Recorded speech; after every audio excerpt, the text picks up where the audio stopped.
Ошон үчүн айтабыз, медресени окуп деле хашият насип кылбаса, алым эмессиң сен. Илимден негизги максат хашиятуллах, Алладан коркуу. Алладан коркуу. Албетте медресе окуган адамды бул бир фандын махыры дешибиз мүмкүн. Мантык жакшы билет, фалсафаны жакшы билет, фикхти жакшы билет, лугатты жакшы билет, нахвны жакшы билет, сарфты жакшы билет. Бул мыкты бир фандын адамы деп айтсак болот. Ал фанды гана билет, Алланы билбейт.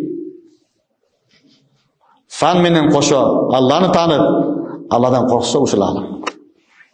Ушул алым. Ошон үчүн бул аятты окуп алып эле көп оңгандан сүйүнгөнүн кажети жок, коркуу керек балким.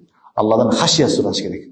Аллахумма инна насалука мин хашиятика ма тахулу бихи байнана ва байна маъсиятик.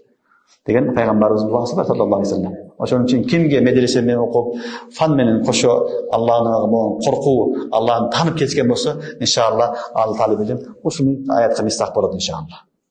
Анан фан жаттап кеткен болсо, бакырса жакшы бакырат, жакшы сүйлөйт, жакшы таркип кылат, жакшы сөздөр айтат, кыйын. Бирок Алладан хашияты жок болсо, анда эчтеке жок. Анда эчтеке жок. Анда окуган медреседен бизге эч бир пайда жок. Бул жерде биз фан окуганы келген эмеспиз, туугандар.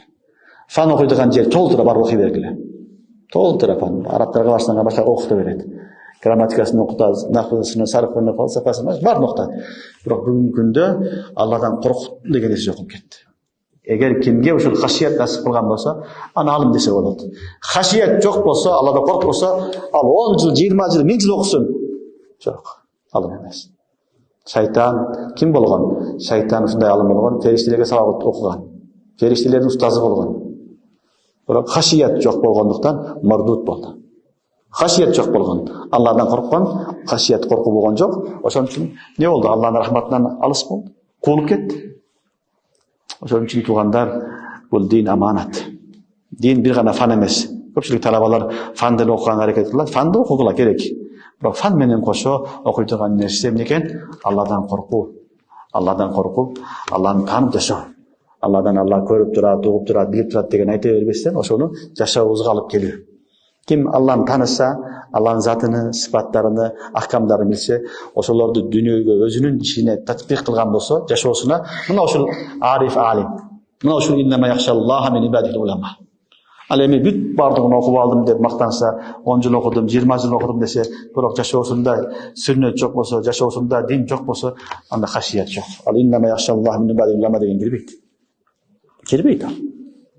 Ошон үчүн Аллах субханаху ва таала бул аятты карасаңар, башында өзүнүн кудуреттерин айтып келип, адамдар ар түрлүү болот, жаныбарлар ар түрлүү болот, курт-мушкалар ар түрлүү болот деп отуруп, акырында анан иннама яхшаллаха мин ибадихил улама.